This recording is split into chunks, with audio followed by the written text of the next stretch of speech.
Good morning mga kapadya, kapital at kasandok.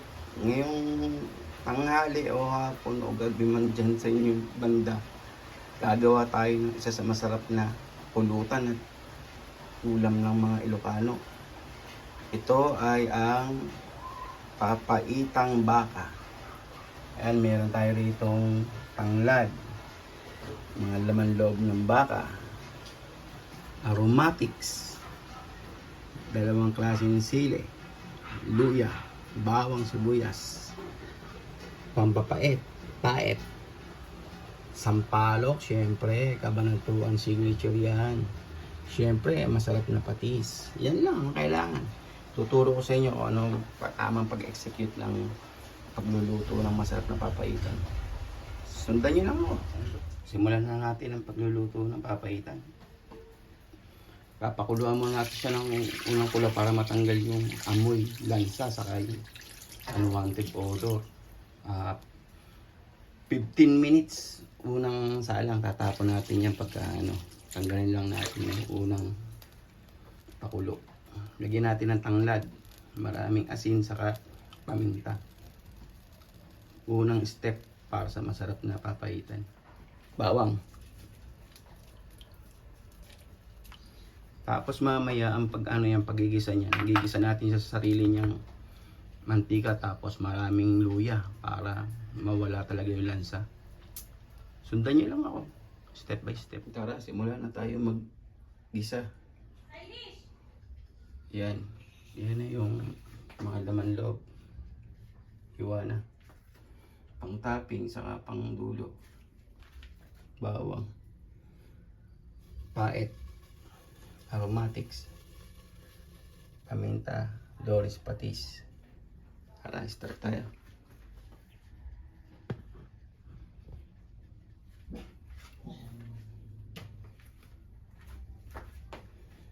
Mantika.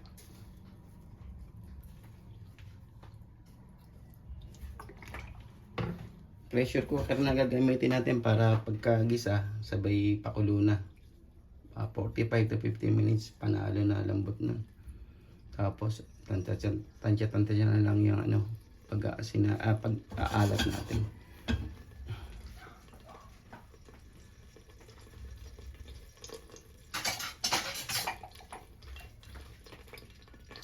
Bawang.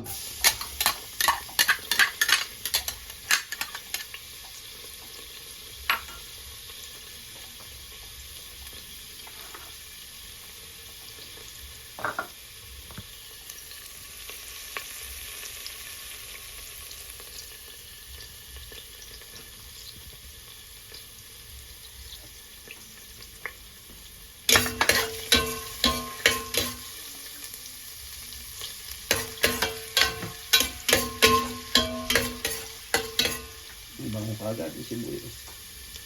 Sibuyas. Bango kagad ng bawang. Tapos ituro ko sa inyo. Igigisa natin ng matagalang laman loob. Pag nagisa na sa sarili niya mantika, doon na lalabas ang flavor. Tapos luto, ibig sabihin, aligan mo rin yung mga foul.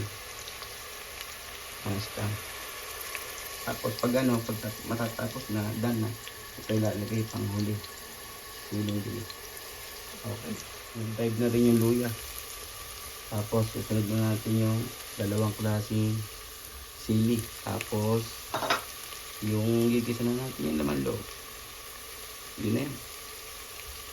Dapat matinding pagigisa at gisadong para lumabas yung sarili yung flavor. Tapos magluto na rin ang sagad para maiwas na rin yung lansa.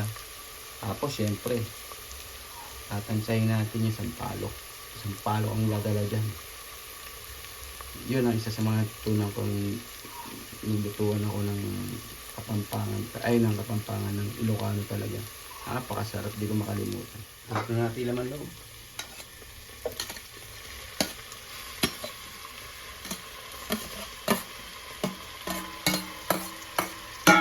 Malupit na pagigisa lang ang technique para mak-achieve natin yung sarap ng papaitan.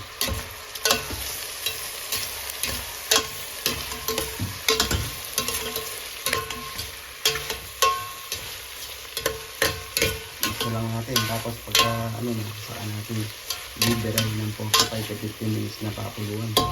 Maasin natin yung lambot. Tapos may lasa na yan pag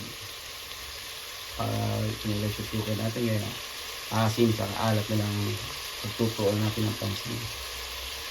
Tapos i-enjoy na lang natin papaitang tuna.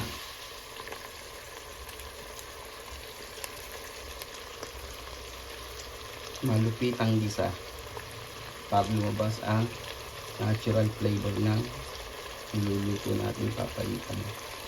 Isa sa technique, tandaan nyo yan, malupitang gisa. Lumikit na yung lasa nung pagkakagisa natin. Mga 3 minutes pa, tapos lalagyan na natin ng tubig, tapos papakuluan na natin 45 to 50 minutes para ma-achieve natin yung lambot, tapos yung lasa at sarap. Panalo na. Na gisa na natin ng maayos, tapos lumabas na yung natural flavor niya. Ngayon lalagyan na natin siya ng tubig, tapos gawin ko boil ng mga 45 to 50 minutes. Tapos mamaya papakita ko sa inyo, alalayan natin sa bile o yung pait, tapos yung sampalok. Mamaya napakasarap niya. 45 minutes, salang na natin ang 45 minutes to 50 minutes para mamaya gisa na lang, tapos plating na.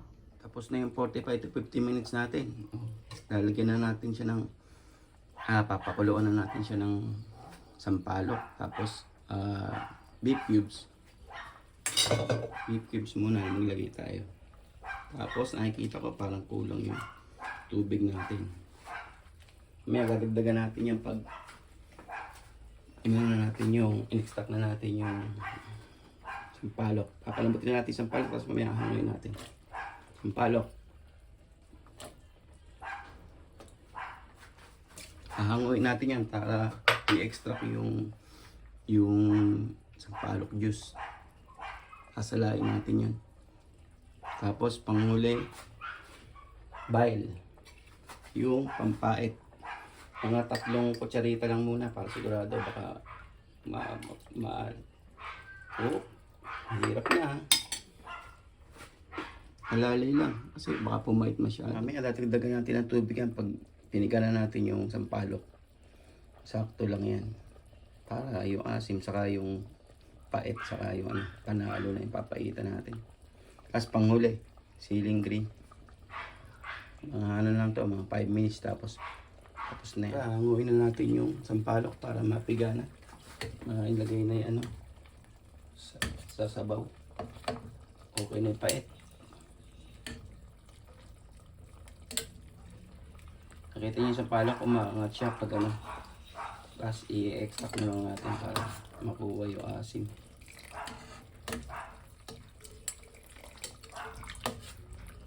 Yung iba talagang mapait, hindi na naglalagay ng asim. Tayo kukontrolin natin para masarap.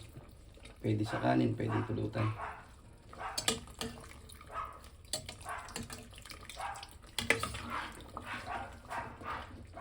Para durugin na natin yung sampalok.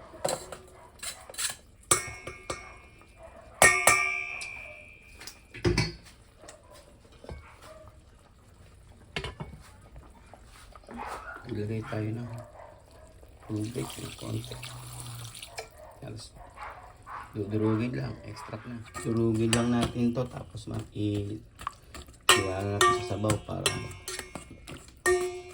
ma-incorporate na yung asim, pait, saka yung bitterness, sourness.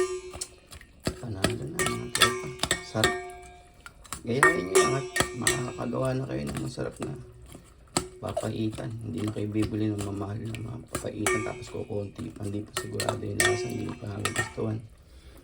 Gayahin mo lang, tapos i-enjoy mo. Enjoy. Ceiling green na lang, tapos done na. Tapos na ang ating papaitan, tunay, panalo sa sarap. Yung lambot, yung pait, yung asim, okay na. Kaya mamaya kain na tayo. Enjoy. Sarap. Kung nandito lang kayo, matikman nyo yung asim, yung pait. Sarap. Dami ng mga kanin na mauubos na ito, yung malalakas sa kanin. Enjoy mga kapadal, kapadyak at kasandok.